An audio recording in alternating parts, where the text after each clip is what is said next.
On Saturday the 31st of October 1964, a man arrived in the village. It was late in the evening. He was looking for somewhere to stay the night. He knocked at a door and a woman opened it. "Good evening, madam," the man said.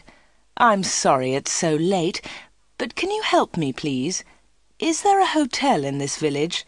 I want to stay here tonight." The woman laughed. "A hotel? Here in Wood End? No, sir, I'm afraid there isn't." "What a pity," said the man. "I'm a stranger here, and I want to see your village tomorrow." The stranger was very polite. He was tall and had dark hair, and he had strange green eyes. "Perhaps Mrs. Harrison can help you," the woman said. "She has a room. Perhaps you can stay with her.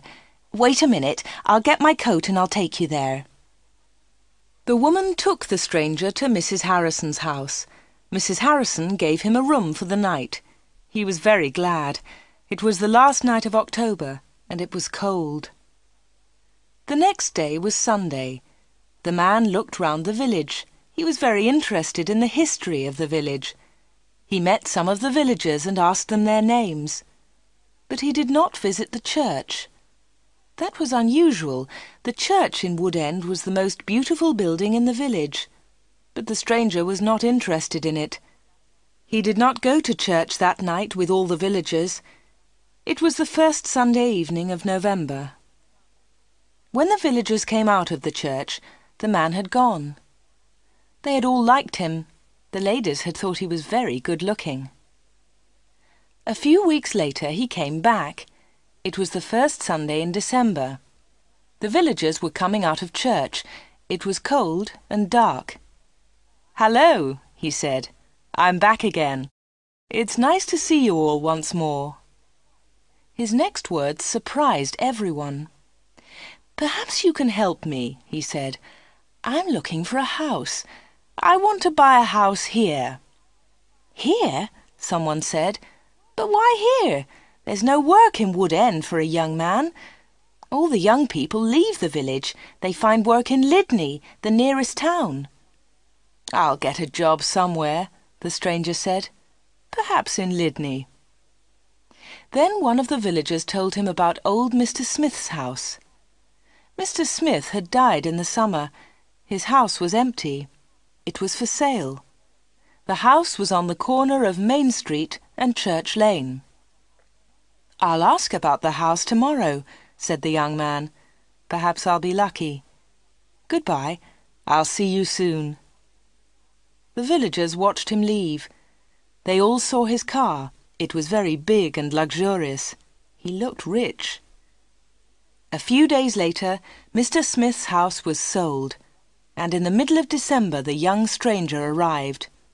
He moved into the house and worked very hard. He fixed the roof. He repaired broken windows. He painted and decorated. He changed the whole house. But there was a big surprise for the villagers. On the morning of Monday the 21st of December, they saw a big sign on the front of the house, and on the sign were these words: "The Corner Shop, Proprietor Dave Slatin." The picture sequence from the cinema has finished. You can look at it once more if you want. The villagers could not believe it. A shop in Wood End. Everybody talked about it. There was once a shop in Wood End, but it had closed 20 years ago. Some people wanted the shop, but others did not. The villagers met in the evening in the village hall. Everybody was there. Everybody was interested in the new shop. "The corner shop is a good idea," someone said. "We need a village shop. We won't need to go to Lydney." Then Mrs. Harrison spoke. She liked the stranger, Dave Slatin. "I agree," she said. "A village shop is a good idea. It's too quiet here. Wood End needs a shop." "Nonsense," said Miss Brown. She was the village school teacher. "Lydney is not far away. There are lots of shops there." Soon everybody was shouting. Then Mr. Hart spoke. He was a very big man with a loud voice. "Listen, everybody," he shouted. "We've never had trouble in this village before. We've always been quiet and happy. Now this shop is causing trouble." "Let Mr. Slayton speak," someone said. "It's his shop. Let him speak." "Ladies and gentlemen," said Dave Slayton, "I don't want to cause any trouble. I'm still a stranger in your village. But I want to be one of you. I want to be your friend. I like the people of Wood End." He smiled, and a few people clapped. They liked him. "The corner shop will sell lots of things," he went on. "It will sell food and things for the house. Everything will be cheap, I promise." Everybody was listening carefully. "And I have another idea," he continued. "I'll sell village products." "What do you mean by village products?" asked Miss Brown. "I'll tell you, Miss Brown," he said. "I know that you make beautiful bread and cakes." Miss Brown smiled. Yes, she did make bread and cakes. Everyone knew that. "And you, Mr. Hart, I've seen your flowers. You grow beautiful flowers." Now Mr. Hart smiled. Yes, his flowers were beautiful. Everyone knew about them. "And Mr. Everett makes pots," someone said. "And Mrs. Davis makes dolls," said another voice. "And I do paintings of the village," said old Miss Lucy Gray. "Yes," said Dave, "you can all do something. You villagers are clever. You make lots of things. We can sell them to the tourists. In the summer, Wood End can make a lot of money." "But what about the money?" said Mr. Hart. "How will you pay us?" "That's a good question," said Dave. "And here's the answer. You'll bring your things to me, and I'll sell them for you. I'll keep some of the profit. You'll have the rest." "What a good idea," said Miss Brown. "Yes, I agree," said Mr. Hart. All the villagers agreed. Everyone in the village was happy with Dave Slayton's plan. The corner shop opened on Monday the 4th of January 1965. Soon the shop was busy and Dave needed an assistant. The new assistant in the corner shop was Anna. She started work in late January.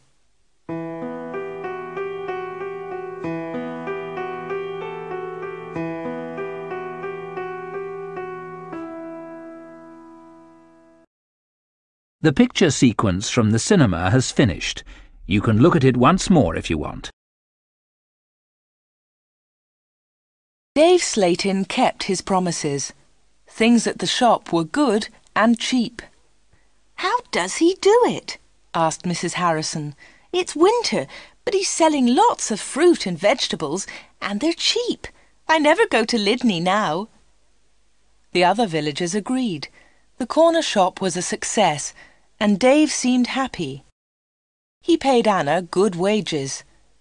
Sometimes her friend Peter helped at the shop, and Dave gave him money too.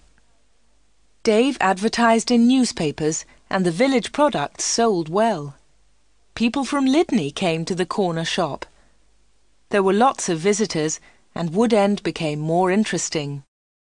The villagers were surprised, but pleased. They were making a lot of money. Dave lived alone in a flat above the shop. He was very popular in the village, but no one ever went to his flat. No one ever saw inside it.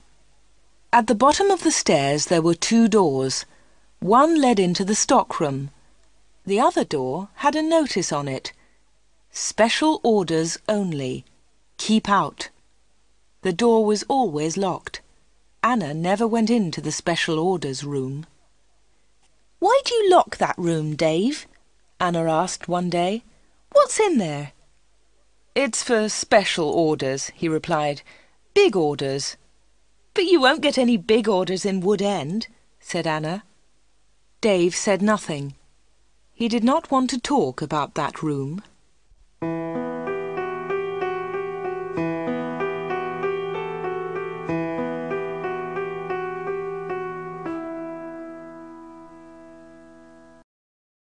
The picture sequence from the cinema has finished. You can look at it once more if you want.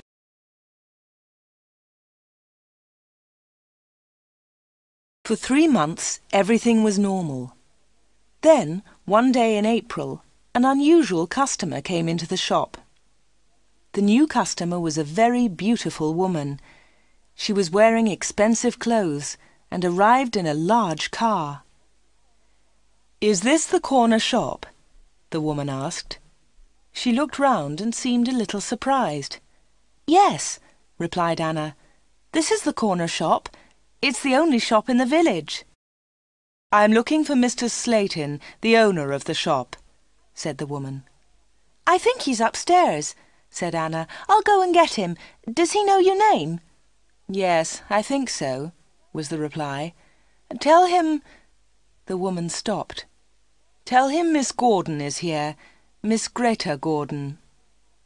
Anna was amazed. "Are you Greta Gordon, the film star?" "Yes, that's right." The woman smiled, but she was nervous. "Wait a minute," said Anna. "I'll tell Mr. Slayton that you're here." Anna ran to the bottom of the stairs and called, "Dave! Dave! There's someone to see you!" "Who is it?" asked Dave from upstairs. "Miss Greta Gordon!" shouted Anna. "It's Greta Gordon, the film star!" "I'm coming," he said, and he came down immediately. "I'm pleased to meet you, Miss Gordon," he said. "Good morning," said Greta Gordon. She and Dave shook hands. She had beautiful hands, and she was wearing beautiful diamond rings. Anna had never seen so many diamonds before. Miss Gordon looked round. "Is this where you work, Mr. Slayton?" she asked. Once again she seemed nervous. "Yes," said Dave. "It's a small place, but it's big enough for me. Please follow me, Miss Gordon." Anna was surprised. Dave and Greta Gordon did not know each other. He did not call her Greta, and she did not call him Dave. He seemed to be in a hurry, and she seemed to be frightened. Anna watched them. Dave and Greta Gordon went to the back of the shop and into the special orders room. Greta Gordon was a special order customer. Anna thought that was very strange. She wanted to tell someone about Greta Gordon. Anna loved films. She wanted to tell Peter about the film star, but she had to stay in the shop. 10 minutes later, Greta Gordon came out of the special orders room. Dave went straight upstairs, and Greta Gordon came to the front of the shop. The film star looked terrible. She was pale. She was crying. Her eyes were red with tears. "What's wrong?" asked Anna. "Can I help you, Miss Gordon?" "No, thanks. I'm all right," said Greta Gordon. "Do you want to sit down?" said Anna. She got a chair, and the film star sat down. "Shall I get the doctor?" said Anna. "No, no," said Greta. "Please tell no one about my visit here. Please tell no one." Anna was disappointed. She wanted to tell everyone about Greta Gordon. She wanted to tell everyone about her famous customer. "I want to give you something," said Greta Gordon. "Here's a photograph of me. I'll sign it." She signed the photograph and gave it to Anna. "Please keep this," said Greta, "and please keep our secret. Please don't tell anyone." "All right," said Anna. "I promise." The film star kissed Anna. She held Anna's hands. What a beautiful woman, thought Anna, and what beautiful hands. Then Anna noticed something. The diamond rings were gone.